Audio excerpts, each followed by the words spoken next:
Topázio clássico, tarim ancestral, diluído simples, canela, canela pastel, pastel. Hoje eu vou falar um pouquinho sobre essas nomenclaturas. Pessoal, eu fiz uma publicação da imagem de um topázio e eu coloquei assim, topázio clássico. E a pessoa foi lá e falou assim, se é topázio, é clássico. E eu achei esse tema interessante. Por quê? Porque em outras espécies, quando se junta mutação recessiva, como o caso do topázio, com uma diluição, que é uma mutação dominante,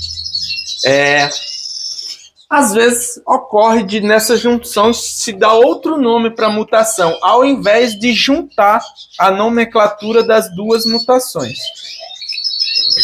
Então, a mutação topázio, nós chamamos ela de clássica muitas vezes. Ela pode ser um topázio diluído, pode ser uma topázio canela diluído. Então eu posso ter vários tipos de topázio, entendeu? Do mesmo jeito é o canela. Eu posso ter um canela clássico, mas eu posso ter um canela diluído ou um canela duplo diluído, percebe? Então assim, quando eu expresso a palavra canela clássico, é porque existe outros tipos de canela. Quando eu expresso topázio clássico, é porque existe outro tipo de topázio, tá bom? Então não é errado dizer que um topázio é clássico, desde que ele realmente seja clássico, ok? Aqui eu vou mostrar para vocês, um ancestral, evolução clássica, diluído, mutação dominante, e aqui pode ter duplo diluído. Aqui são os três da mutação ligado, aqui são os três da mutação sexo ligado, né? Temos o canela clássico, pastel e o canela pastel, tá bom?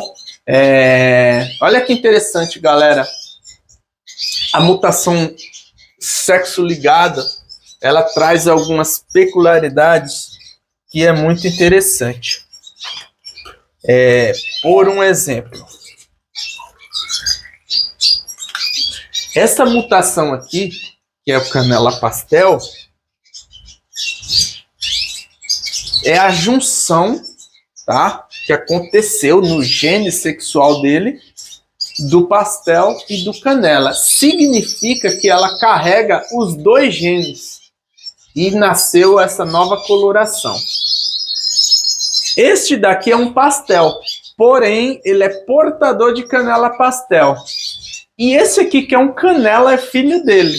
Nossa, Israel, e como que pode um canela ser filho de um pastel? Justamente por ele ser portador do canela pastel, o canela pastel, se bater com a fêmea canela, vai nascer machos canela.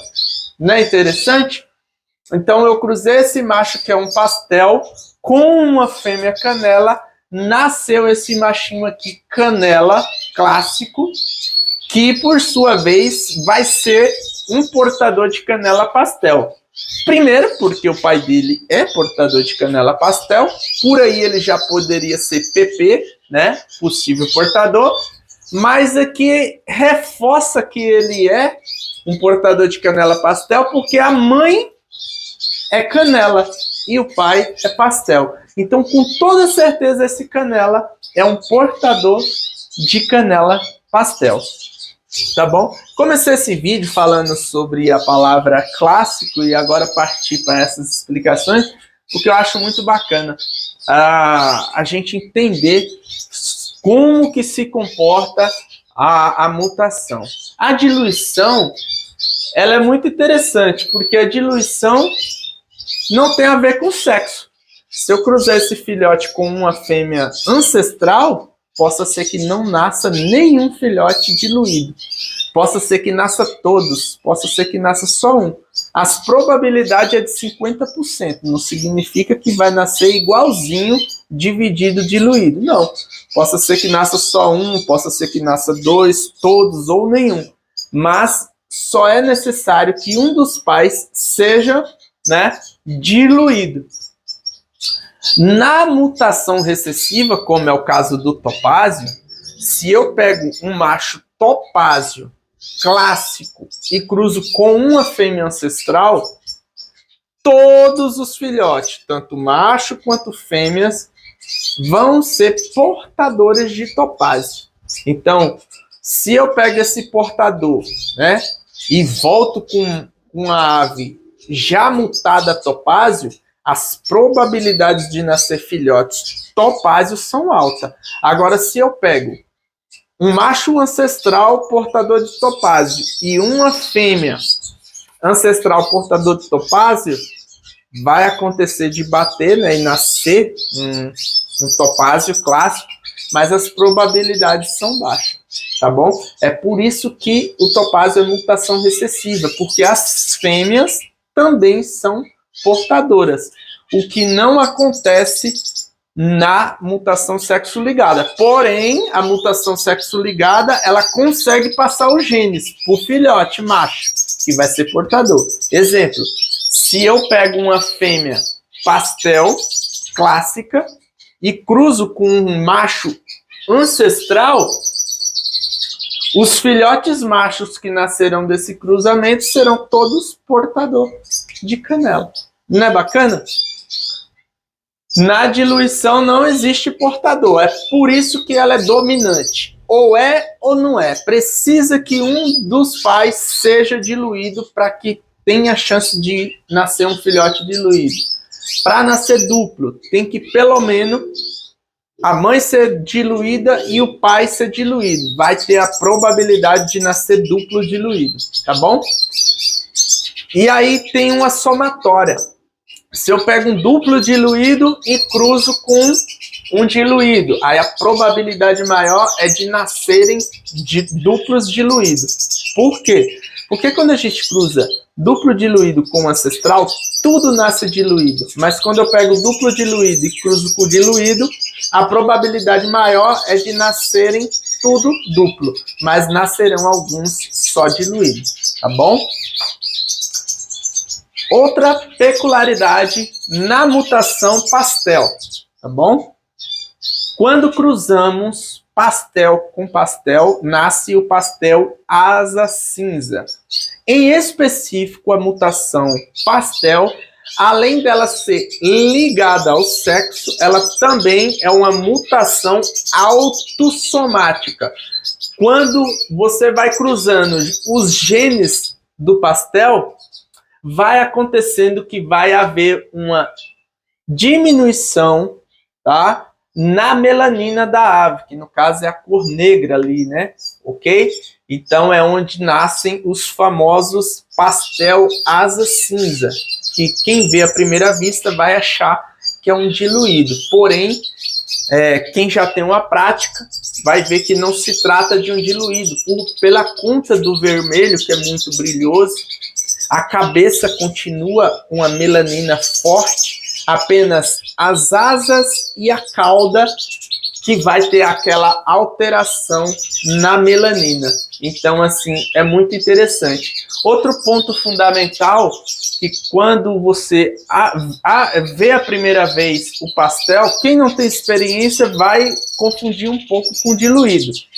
Mas essa diluição que ocorre no pastel, quando é cruzado entre eles, parece que foi passada uma água rasa nas asas e há um desbotamento ao olho nu que nós vemos. E o pastel continua mantendo as patas e o bico claro, coisa que não acontece tanto no diluído. Por quê? O diluído ele só diminui a melanina. Como ele diminui a melanina, ele vai levemente diminuir a cor das patinhas e do bico. Porém, o pastel não. O pastel vai ter a patinha rosinha e o bico bem clarinho, tá bom? Então, são peculiaridades que só criando com muito tempo a gente vai pegando a manha aí de ver. Hoje, no vídeo, parece que esses dois são exatamente iguais, vermelho e preto.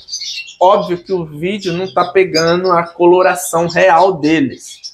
Mas tem muita diferença aqui. As asas e a cauda desse daqui é um tom meio bege, meio canela. É por isso que o nome é canela. Porém, essa mutação ocorre com a diminuição da melanina.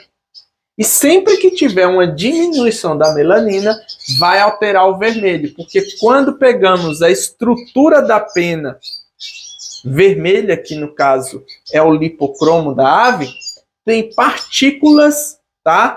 Pequenas partículas de fibra na cor preta. Então, se você altera aquela cor preta para mais claro, o vermelho ele passa a ser um vermelho mais limpo, mais brilhoso, mais alaranjado, entendeu? Então, por isso que muitas vezes um diluído bem feito mesmo, ele é muito bonito com relação a um ancestral, porque fica um vermelho bem brilhoso, a coisa mais linda, porque houve uma diminuição ali na melanina.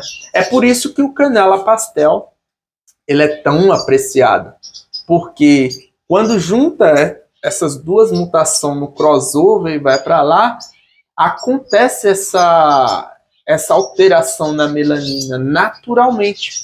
Ele clássico já parece ser uma ave já diluída, entendeu? O que é preto, já nesse vídeo dá para notar, ele não tem diluição, mas ali a cauda e as asas são bem claros com relação a um canela e um pastel.